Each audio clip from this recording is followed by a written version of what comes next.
안녕하세요. 나무아카데미입니다. 저희는 내신 및 모의고사 대비 국어학습 자료를 제공하고 있는 문제은행 사이트입니다. 오늘은 고1 공통국어 1 비상강의 2의 4단원 선의를 믿는 것의 어려움을 함께 살펴보도록 하겠습니다.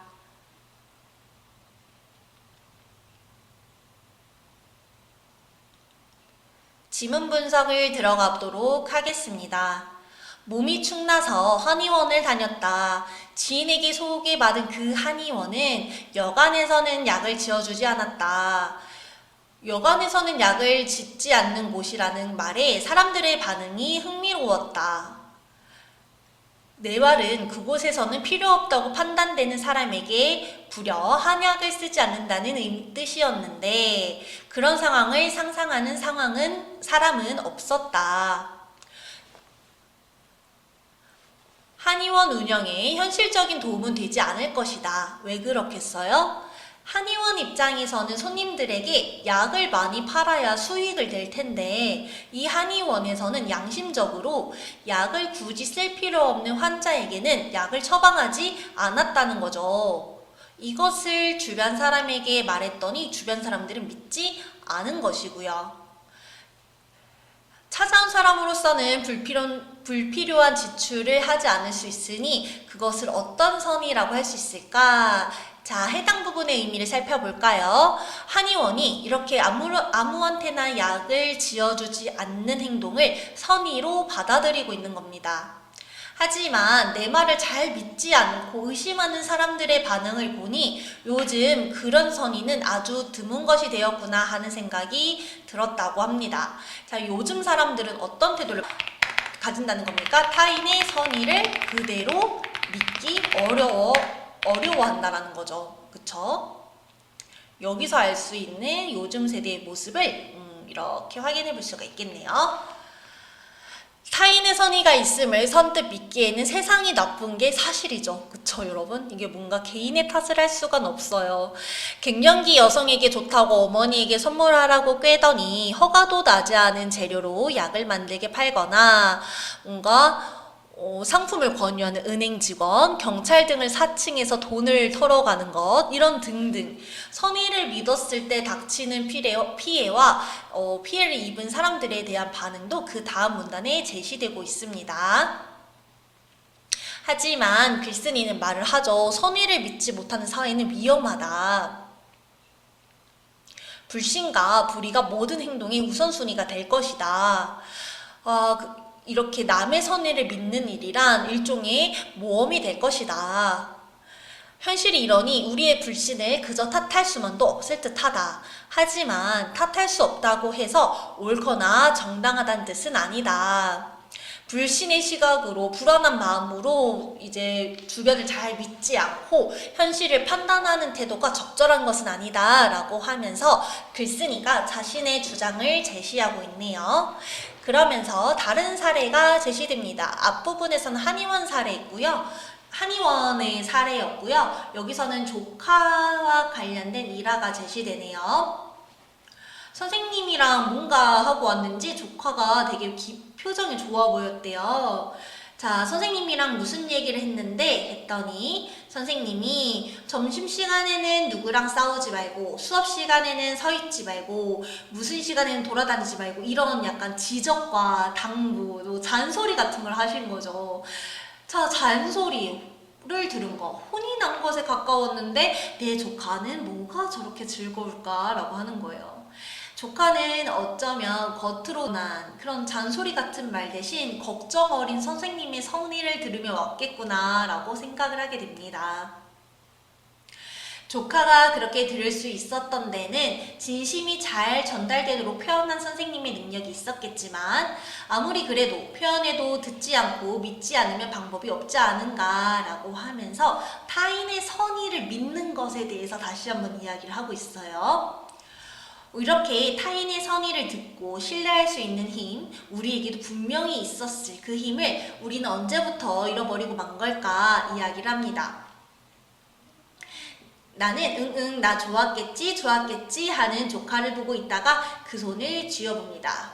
믿을 수 없게 조그맣고 보드랍고 연약했지만 그 아이가 쥐고 있는 세상, 선의를 믿는 그 세상은 어쩐지 내 것보다 더 크고 단단하게 느껴졌다고 합니다.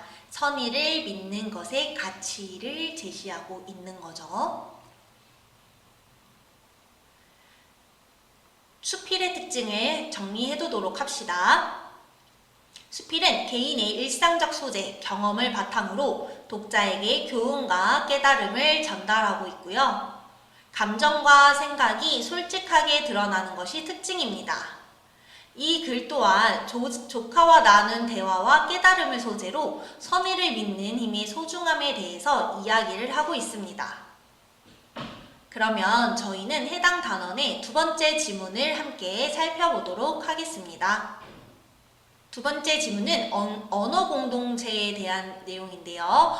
언어 공동체란 공통의 언어를 쓰면서 함께 살아가는 사회 집단을 일컫는 말이라고 합니다.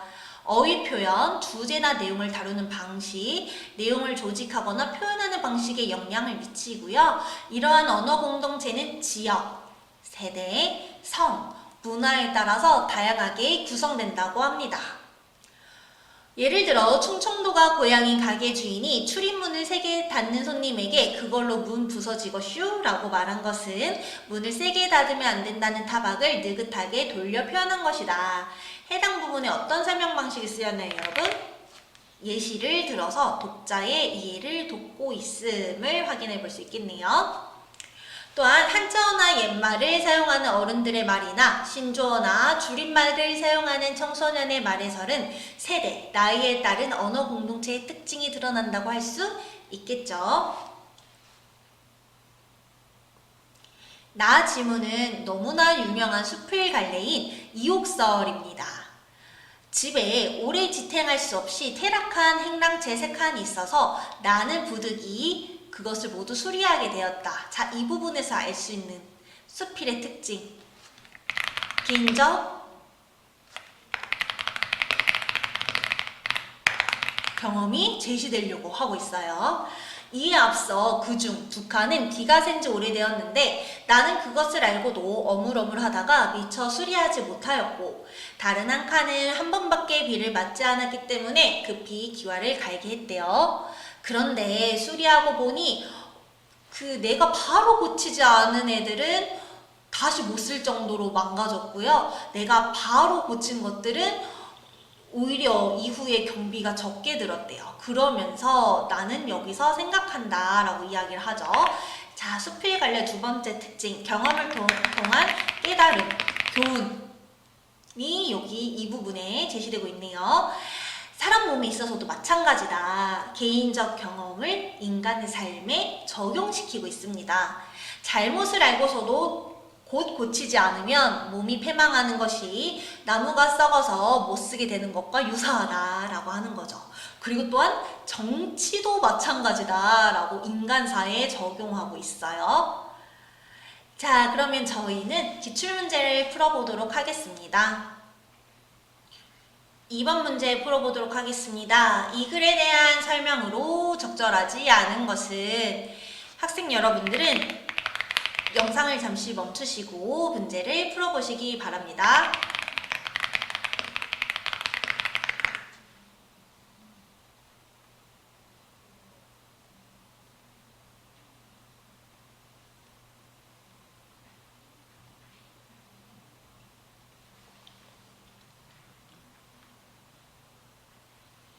모두 문제를 잘 풀어보셨나요? 정답은 2번입니다. 작가의 어린 시절에 대한 경험은 제시되지 않았죠. 이 글은 성인 시점에서 한의원 방문, 그리고 조카의 유치원 이야기를 다루고 있으므로 어린 시절에 겪은 경험을 소재로 삼았다는 설명은 맞지 않겠네요. 1번, 일상이 작고 사소한 장면을 소재로 삼아 글을 풀어나간다. 여러분, 이것은 수필의 특징이죠. 그쵸? 너무나 중요한 수필의 특징입니다. 특별한 경험이 필요가 없어요. 3번, 다른 사람과 주고받은 대화 속에서 의미를 찾아 글을 통해 교훈을 얻는다.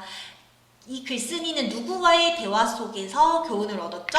어린 조카의 말을 통해서 교훈을 얻었습니다. 맞는 말이고요. 4번도 맞는 설명. 5번, 정해진 틀에 구애받지 않고 작가만의 개성이 드러나 자유롭게 표현한다. 수필갈래의 특성이죠. 자유로운 형식과 표현을 활용해 글쓴이의 개성이 가장 잘 나타나는 갈래라고 할 수 있겠습니다.